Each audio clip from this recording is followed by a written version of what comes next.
S. Next ಏನ್ ಹೇಳ್ತಾರೆ, the train covers a distance of 320 km in 5 hours. A bus covers a distance of 160 km in 4 hours. Then the ratio of their velocity. ಅಂದ್ರೆ ಒಂದು ರೈಲು 5 ಗಂಟೆಗಳಲ್ಲಿ 320 kilometre ದೂರ ಕ್ರಮಿಸ್ತಾ ಇದೆ. ಒಂದು bus 4 ಗಂಟೆಗಳಲ್ಲಿ 160 kilometre ದೂರ ಕ್ರಮಿಸುತ್ತಿದೆ. ಹಾಗಾದ್ರೆ ಅವುಗಳ ವೇಗಗಳ ಅನುಪಾತ ಎಷ್ಟು? ಓಕೆ, ವೆಲಾಸಿಟಿ ಅಂದ್ರೆ ಏನು? ವೇಗ. ಹೌದಾ? ಐ ಹೋಪ್ ಎಲ್ರಿಗೂ ವೆಲಾಸಿಟಿ ಫಾರ್ಮುಲಾ ನೆನಪಿರುತ್ತೆ. ಏನದು? Displacement divided by time. ಹೌದಾ? ಡಿಸ್ಪ್ಲೇಸ್ಮೆಂಟ್ ಅಂದ್ರೆ ಎಷ್ಟು ದೂರ ಕ್ರಮಿಸಿದೆ ಡಿವೈಡೆಡ್ ಬೈ ಎಷ್ಟು ಟೈಮ್ ನಲ್ಲಿ ಕ್ರಮಿಸಿದೆ.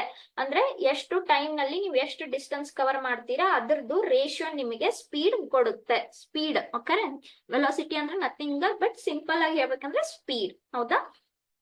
ಏನ್ ರೇಷಿಯೋ ಕಂಡು ಹಿಡಬೇಕು ನಾವು ಇಲ್ಲಿ? ಯಾವ ಅನುಪಾತ? The ratio of their velocity. ಅಂದ್ರೆ ಫಸ್ಟ್ ರೈಲದ velocity is to bus velocity. ಕರೆಕ್ಟಾ?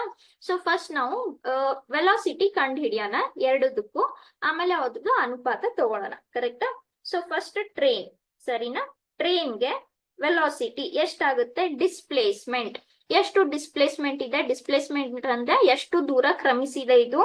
320. ಆಮೇಲೆ ನೋಡಿ, ನೀವು ಯಾವ್ದೇ ಕ್ಯಾಲ್ಕುಲೇಷನ್ ಮಾಡುವಾಗ ಯೂನಿಟ್ ಎಲ್ಲಾ ಕಡೆ ಸೇಮ್ ಇದೆಯೋ ಇಲ್ವೋ ನೋಡ್ಕೊಳ್ಳಿ. ಇದು ಕಿಲೋಮೀಟರ್ ನಲ್ಲಿದೆ, ಅವರ್ಸ್ ನಲ್ಲಿದೆ. ಇದು ಕಿಲೋಮೀಟರ್ ನಲ್ಲಿದೆ, ಅವರ್ಸ್ ನಲ್ಲಿದೆ. ಸೊ ತೊಂದ್ರೆ ಇಲ್ಲ. ಬೇರೆ ಬೇರೆ ಇದ್ರೆ ಒಂದೇ ಮಾಡ್ಕೋಬೇಕು. ಕರೆಕ್ಟಾ? ಓಕೆ. ಟೈಮ್ ಎಷ್ಟಂತ ಕೊಟ್ಟಿದ್ದಾರೆ? 5 hours. ಹೌದಾ? ಈಗ ನೀವು ಇಲ್ಲೇ ಕ್ಯಾನ್ಸಲ್ ಮಾಡ್ಕೋಬಹುದು, ಇಲ್ಲ ರೇಷಿಯೋ ನಲ್ಲಿ ಕ್ಯಾನ್ಸಲ್ ಮಾಡ್ಕೋತೀನಿ ಅಂದ್ರೆ ಪರವಾಗಿಲ್ಲ, ಯಾವ್ದಾದ್ರು ಓಕೆ. ಈಗ ಬಸ್ಗೆ ಇದನ್ನ ವೆಲಾಸಿಟಿ V1 ಅನ್ಕೊಳ್ಳೋಣ, ಇದು ವೆಲಾಸಿಟಿ V2 ಅನ್ಕೊಳ್ಳೋಣ. ಬಸ್ ಎಷ್ಟು ದೂರ ಕ್ರಮಿಸ್ತಾ ಇದೆ? ಡಿಸ್ಪ್ಲೇಸ್ಮೆಂಟ್ ಎಷ್ಟಿದೆ? 160. ಎಷ್ಟು ಗಂಟೆಗಳಲ್ಲಿ ಕ್ರಮಿಸ್ತಾ ಇದೆ? 4 hours ನಲ್ಲಿ. ಹೌದಾ? ಸೊ ಅವ್ರು ಕೇಳಿರೋದು velocity V1 is to V2. ಕರೆಕ್ಟಾ? ಅಂದ್ರೆ nothing but V1 upon V2. So ಎಷ್ಟಾಯ್ತು? 320 ಅಪಾನ್ 5 ಡಿವೈಡೆಡ್ ಬೈ 160 ಅಪಾನ್ 4. ಅಂದ್ರೆ that is nothing but 320 upon 5 into 4 upon 160. ಹೌದಾ? ಸೊ ಇದು ಕ್ಯಾನ್ಸಲ್ ಆಯ್ತು. 4 1s 4 4s ಸೊ 8. ಹೌದಾ? ಸೊ ಎಷ್ಟಾಯ್ತು? 8/5. ಅಂದ್ರೆ ಎಷ್ಟಾಯ್ತು ರೇಷಿಯೋ? 8:5. ಯಾವ್ದಕ್ಕೆ? Velocity of train to the velocity of bus. Okay, so 8:5 ಅಂದ್ರೆ ಯಾವ ಆಪ್ಷನ್ ಕರೆಕ್ಟ್ ಆಯ್ತು ಇದ್ರಲ್ಲಿ?